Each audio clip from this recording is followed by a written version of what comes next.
Hey everybody, welcome back to my channel. Today we're taking a look at some of the 2023 summer release notes that have came out. We're looking at the general enhancement notes today, but if you haven't done so already, make sure you hit that subscribe button. I'm putting out new Salesforce content each week, and let's go ahead and jump into it. The first note we're taking a look at is MFA multi-factor authentication. It's talking about as of February 1st, 2022, users are contractually required to use MFA. And then there's some other enhancements that are happening along with that. So to help customers satisfy the requirements, Salesforce is automatically enabling MFA for direct logins. The first MFA auto-enablement phase occurred during the Spring 23 release. Additional phases are scheduled for the next several major releases, concluding in spring of 24. In the future, Salesforce plans to enforce MFA by making it a permanent part of login process. And it goes on to say this: to avoid any disruptions, implement MFA as soon as you can. If your org is already using single sign-on, then you are probably in good shape. The second note we have here is see improved color contrast in UI elements. Make your content easier to see and use for people with low vision. Non-text UI elements such as buttons and checkboxes and some text UI elements such as links now appear with improved color contrast to align with accessibility standards. These color changes affect Salesforce Lightning Design System, SLDS, Lightning-based components, and subset of record homepages. Taking a look at the link that they provide,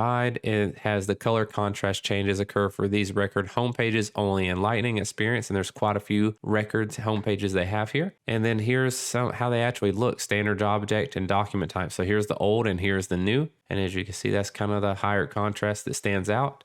And then like neutral borders, the old, and then there's the new. How the links look here.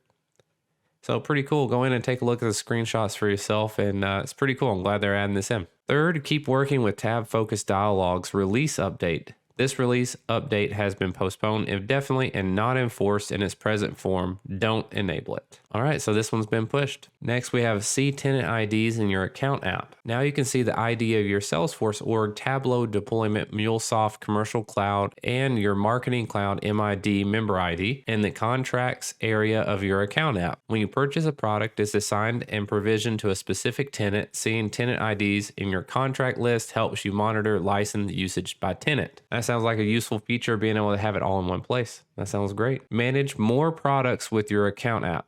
Manage your Marketing Cloud subscription from your account app, a self-service solution. For example, you can add more licenses without calling your Salesforce rep. That's probably very useful, especially if you're managing the licenses for your org. Undo field changes with a click. When you type in an input field on a Lightning Web Components record page, an undo button appears and the background color changes until you save. Clicking the undo button removes your unsaved changes. This functionality doesn't occur in dynamic forms enabled pages. Previously, to use the undo button, you clicked the field, entered content, and then clicked outside the field. They didn't provide any screenshots in this link, or I would show you, but yeah, that sounds like a nice little functionality they've added in here as well. Experience improved performance on more record homepages. With Lightning Web Components enabled objects, you can create, view, or edit the record homepages with improved performance, strong accessibility support, and better service availability.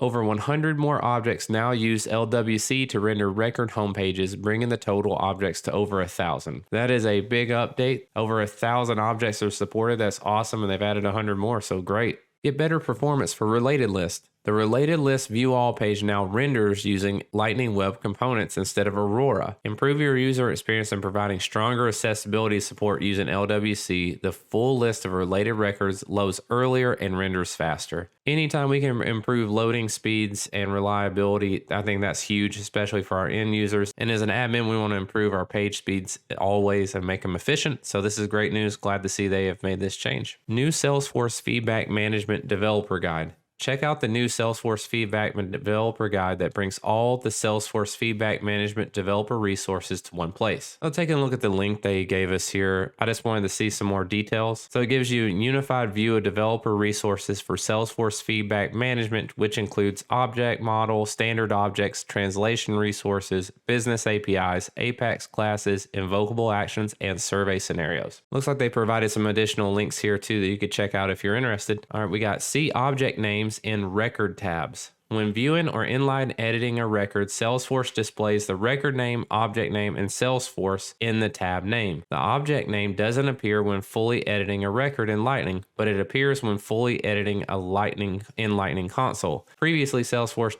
displayed only the record name and Salesforce in the tab name when viewing or editing a record. This sounds like a great new functionality they've added in. It can be very valuable and save time, so that's good. I'm glad they added that in. Feedback form in Salesforce Help menu is being retired.